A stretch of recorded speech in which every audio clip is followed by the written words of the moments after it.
Hello guys, welcome to my another new video. আজকে চলে আসি মূলত আজকে আমার টেবিলটাকে একটু গোছাবো, খাট সব কিছু গোছাবো আজকে। তো এই তো আমার টেবিলের অবস্থা একদমই খারাপ। আর তোমরা সবাই জানো আমার একটু চোখে প্রবলেম রয়েছে, তার জন্য আমি চশমাও নিয়ে নিয়েছি। আমার চশমা পড়তে বিরক্ত লাগে। সো আমার টেবিলের অবস্থা একদমই খারাপ, মানে নোংরা হয়ে আমি একদমই খেয়াল করি নাই। আশেপাশে একদমই মাটি মাটি কেমন জানি হয়ে গিয়েছে। তো আজকেই তো সব কিছু তোমরা স্ক্রিনে দেখতে পাচ্ছ একটা অবস্থা। তো আজকে মূলত টেবিলটাকে একটু গোছাবো। তো তোমরা স্ক্রিনে যে বক্সটা দেখতে পাচ্ছ, এটা একটা ওয়াচের একটা বক্স। তো এটা আমি সাইড দিয়ে রেখে দিলাম অ্যান্ড কলমগুলোকে ভালো করে গুছিয়ে ফেললাম, মানে ভালো করে গুছিয়ে একটা সাইড দিয়ে রেখে দিচ্ছি। আর আজকে আমার ব্লগটা এমন করতেছি, আমার আন্দাজ আমি কি করতেছি না করতেছি নিজে জানি না, তবে তোমরা একটু ভালো লাগলে অবশ্যই সাবস্ক্রাইব করবা। এবং এই তো আমি চশমাটা পরে তারপর আমার যেটা কন্টিনিউ করছি। তোমরা অনেকে আমার লেখাগুলো দেখতে চেয়েছো, তো স্ক্রিনে আমার লেখাগুলো দেখা আছে। এবং তোমরা যদি কোনো হাতে লেখা কোনো ভিডিও চাও অবশ্যই আমি সেটাও দিব, তবে তোমরা কমেন্ট করতে হবে।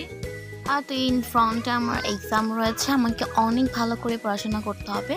এই তো আমার টেবিল গোছানো শেষ। আর এখন আমি দুইটা বক্স দিয়ে সুন্দর করে এটা আমি একটা ব্যাংক মেক করবো।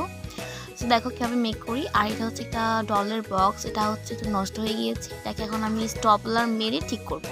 তোমরা দেখতেই পাচ্ছ এটা কি একটা অবস্থা। আর এই তো আমি স্টপলারে ফিন মেক করে নিচ্ছি। তারপর আমি দুইটা ভালো করে একসাথে নিয়ে তারপর স্টপলারগুলো দিচ্ছি। আর আমি এই বক্সে প্রায় 20টার মতন স্টপলার লাগিয়েছি আমি। তারপর এটা আমার ছুটে যাওয়ার কথা। তারপর আমি ভিডিও শেষে আরও 3 থেকে 4-5টার মতন স্টপলার মেরেছি, অনেক স্টপলার মেরেছি। এটার যে উপরে যে ঢাকনাটা সেটার মধ্যে আমি প্রচুর স্টপলার মেরেছি। আমার এই বক্সটা খুবই ভালো লাগে। অ্যান্ড এটা করে চারপাশ দিয়ে যে কাগজগুলো উঠে গিয়েছে এখানে আমি কালার পেপার দিয়ে সুন্দর করে দিয়ে দিব।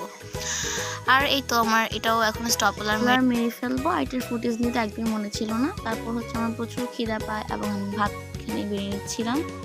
আর এই তো আমি ভাত বেরিয়ে নিচ্ছি। আর তোমরা যদি চাও একটা স্টাডি ব্লগ আমি আপলোড করতে পারি ক্লাস 8 জন্য, যেহেতু ইন ফ্রন্টে আমাদের এক্সাম মাসের 24 তারিখে আমাদের এক্সামটা স্টার্ট হবে। তো এই তো। আর যেহেতু আমাদের 25 দিনের মতো বন্ধ, তো এর জন্য আমি আমার প্রতিদিনের জন্য 12 থেকে 13 ঘন্টা একটা স্টাডি রুটিন আমি মেক করি। প্রতিদিন আমি তোমাদের সাথে শেয়ার করবো, তোমরা যদি চাও অবশ্যই কমেন্ট করতে হবে। আর এই তো কথা বলতে বলতে আমার ভাত বাড়াও শেষ। আর এখানে দেখতে পাচ্ছ একটা সুন্দর শুটকির ভর্তা। এটার যে মরিচগুলো দেখে আমার জিভে এখনো জল চলে আসছে। তো এই তো আমার ভাত নেওয়া শেষ। আমি এখানে একটু ফুটেজ নিলাম এবং এটা আমি একটা পরিবেশে ভাত খেতে টেস্টটা অনেক মজা। আর আরেকটা কথা তোমরা নিয়মিত আয়রন ট্যাবলেট খাবা। এই তো আমার ব্লগটি এখানে শেষ।